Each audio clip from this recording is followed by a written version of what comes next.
최근에 예식비가 전 세계적으로 폭등했다고 합니다. 가격에 거품이 잔뜩 껴가지고 이 돈 내고는 도저히 못하겠다 해서 대체 서비스로 이동을 하고 있는데, 대표적인 게 바로 스몰 웨딩이에요. 정도의 차이는 있겠지만은 지금 전 세계 모든 뉴스에서 공통적으로 보도가 되고 있는 게 스몰 웨딩이 확산이 되고 있다는 거예요. 미국에서도 최근에 설문조사를 해보니까 한 절반 정도는 하객을 50명을 안 불렀다고 합니다. 서양이 원래 스몰 웨딩을 많이 하긴 하지만 절반은 조금 많은 것 같죠? 그리고 응답자의 절반 이상이요, 예식비로 1,400만 원 미만을 썼다고 합니다. 1,400이 안 들었다? 미국 물가를 생각하면은 굉장히 싼 거죠. 인당 GDP가 우리의 2배가 넘는 곳인데 요즘에 우리가 적당히만 해도 5천 나오지 않나요? 영국도 결혼식 비용이 폭등하면서 사람들이 스몰 웨딩으로 몰리다 보니까 오히려 평균 예식비는 조금 떨어졌다고 해요. 스몰 웨딩 비중이 늘어가지고 코로나 전보다 조금 낮게 나오더라고요. 그리고 웨딩 자체는 스몰 웨딩이 아닌데 어떻게든 싸게 하려는 움직임도 많다고 합니다. 날 잡을 때도 성수기 대신에 비수기 선택하고 주말 대신에 평일 선택하고 점심시간 대신에 저녁시간 선택하는 식으로 최대한 아끼려고 하나 봐요.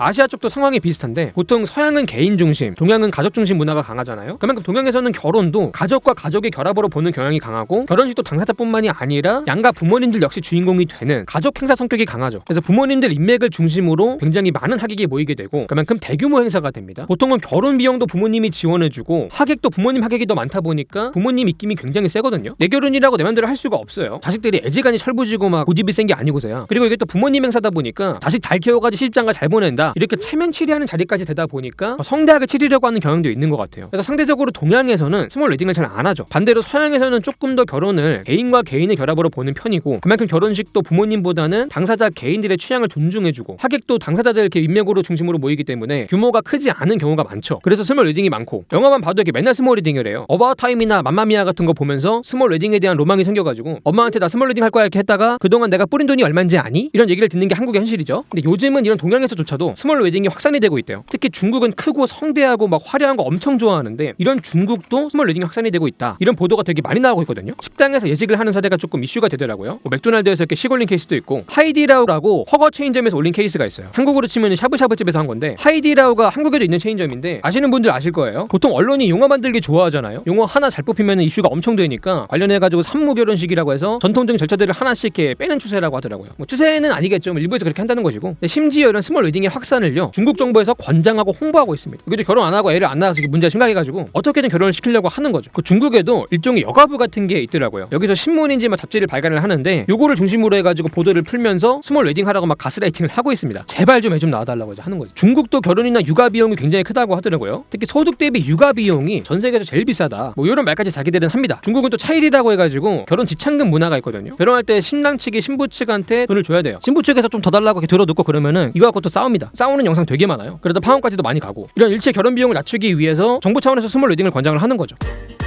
특히 인도 같은 경우도 가족 문화가 엄청나게 강하죠. 여전히 대가족 문화가 있고 거의 집단주의 수준으로 가족을 중시하는데, 개인보다 가족을 우선시하고 가족 중에 누구 하나 잘 되면은 이 대가족을 부양하도록 압박을 받는 그런 분위기가 아직 남아있다고 합니다. 그만큼 결혼식도 엄청나게 큽니다. 규모가 한번 하면은 1,000명이 넘게 온대요. 신분 조금 높은 사람들은 이렇게 5,000명 온다 그러고, 결혼식을 또 며칠에 걸쳐서 하고, 인도 재벌 같은 경우는 뭐 결혼식에만 1,000억을 넘게 썼다고 막 하잖아요. 근데 이런 인도에서조차도 스몰 웨딩이 확산이 되고 있다, 이런 보도가 나오고 있는데, 이게 인도 문화에서는 되게 급진적이고 낯선 변화일 거란 말이에요. 그만큼 결혼 비용이 너무 높아져가지고 이 결혼 문화의 축소 변화가 시대적인 변화라는 생각이 듭니다. 지금 전 세계적으로 결혼 비용이 다 올랐는데 한국은 또 유독 비싼 편이라고 하더라고요. 1인당 GDP 대비 예식 비용이 얼마가 나오는가를 보면은 다른 나라보다 우리가 수치가 조금 높게 나와요. 출산율 괜히 꼴찌가 아니라니까. 통계 중에 제일 정확한 게 인구 통계라면서요. 정말 정확한 것 같아. 그러다 보니 우리 한국에서도 스몰 웨딩에 대한 인식도 굉장히 긍정적으로 변하고 있고 점점 많이들 하는 추세인데, 근데 스몰 웨딩 같은 경우는 늘어도 체감이 잘 안 되는 게, 스몰 웨딩이니까 이게 초대를 잘 안 하잖아요, 사람을. 그래서 이게 초대를 내가 못 받으니까 누가 스몰 웨딩을 해도 한 건지 잘 모르더라고. 요즘에는 아예 노웨딩까지 하는 분들이 생기고 있어요. 식 자체를 안 올리는 거예요. 혼인신고만 하고 사는 거죠. 양가 부모님들 이렇게 친구들 모셔가지고 어디 좋은 데서 이렇게 식사나 하고 간단하게 언약식만 조금 하고 웨딩 사진만 조금 찍고 이렇게 하는 분들 많습니다. 사실 결혼 생활 본질이라는 것이 결국은 둘이 잘 살아가는 거잖아요. 잘 살 필요도 없어요. 그냥 잘 살기 힘들어. 그냥 살면 돼. 근데 같이 산다고 알리는 결혼식에 제일 큰 돈을 쓰고 제일 큰 힘을 쓴단 말이야. 같이 잘 살아가는 과정에서 써야 될 돈을 결혼식에 낭비하고 버리고 시작을 한다는 게 사실 합리적인 선택이 아닐 수 있는 거죠. 라고 미혼 남자가 말함. 잠깐 여기서 궁금해지는 게, 예식비는 왜 갑자기 갑자기 폭등을 했냐? 코로나 때 거리두기 때문에 결혼을 많이 미뤘잖아요. 이때 예식장들이 손님이 없으니까 줄 폐업을 했어요. 예식장 공급이 감소한 거죠, 엄청. 근데 코로나가 끝나면서 미뤘던 결혼이 한꺼번에 몰리니까 예식장 수요가 폭증을 해가지고 공급에 비해 수요가 너무 많은 거예요. 실제로 최근에 혼인 건수가 좀 늘었거든요. 맨날 이렇게 떨어지다가 진짜 오랜만에 반등했는데 요즘 예식장 예약이 이렇게 꽉 차가지고 이게 엄청 밀려있다면서요. 완전히 공급자 우위 시장이 되니까 가격이 폭등을 하게 된 거죠. 코로나 때 손해본 거 많이 한다고 이게 더 올린 것도 있다고 하고, 보통 가격이 오르면 수요가 감소하고 이 수요 중 일부는 대체제로 이동을 하게 되는데, 이 대체제 중에 대표적인 게 스몰 웨딩이라는 거예요. 사실 이게 조금 슬픈 게 가격이 오르면 수요는 감소하는 게 맞잖아요. 많이 오르면 프리미엄 상품이 되고 소수만 구매하는 상품이 되는데, 문제는 결혼이 이렇게 되고 있다는 거예요. 결혼이 소수만 구매하는 프리미엄 상품이 될 정도로 가격이 오르니까 국가 존속에 문제가 생기는 거죠. 그래서 요즘에 정부도 가격 견제를 한다고 예식장이나 스드메 쪽에서 추가요금 받는 거 이렇게 눈탱이 치는 거 못하게 요거저거 하고 있지 않습니까? 근데 또 시장 경제에서 가격 통제는 한계가 있으니까 스몰 웨딩 같은 대체 산업이라든가 노웨딩이나 비혼 동거 같은 대체 문화를 같이 키우는 사업이 조금 필요할 것 같다는 말이 있죠.